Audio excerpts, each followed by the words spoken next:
চিতই পিঠা নাকি গ্যাসে হয় না। তো আজকে সম্পূর্ণ ভিডিওটা দেখলে বুঝতে পারবেন কত সুন্দরভাবে চিতই পিঠা গ্যাসের চুলায়। তো সম্পূর্ণ ভিডিও দেখার জন্য অনুরোধ রইল। জেসমিন ব্লগ চ্যানেলে সবাইকে ওয়েলকাম।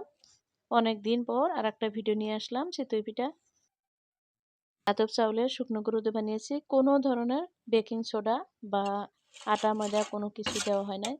আর দেখেন ঘনত্বটা, গরম পানি দিয়ে ভিজিয়ে রেখেছিলাম 20 মিনিটের মতো। আমি একটা পিঠা বানিয়েও নিলাম, কতটা সুন্দর হয়েছে মাশাআল্লাহ, খুব সুন্দর হয়েছে। কাছে থেকে দেখিয়ে দিলাম, দেখেন কতটা সুন্দর।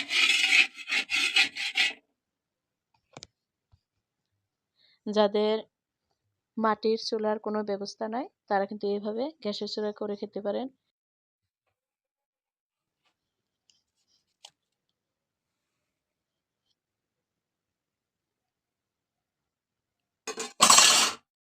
একটা ভেঙে দেখাচ্ছি।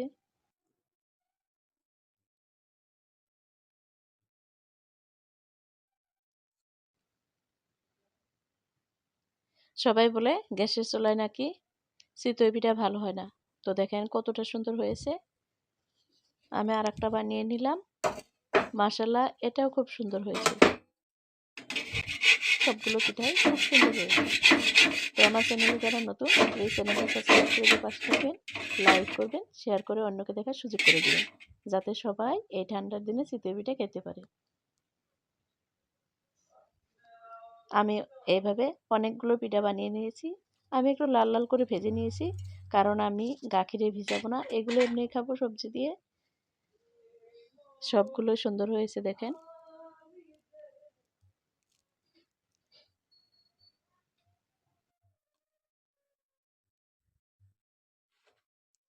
তো এই পর্যন্ত সবাই ভালো থাকবেন। নেক্সট ভিডিও আবার দেখা হচ্ছে। তো সবাই ভালো থাকবেন। খোদা হাফেজ।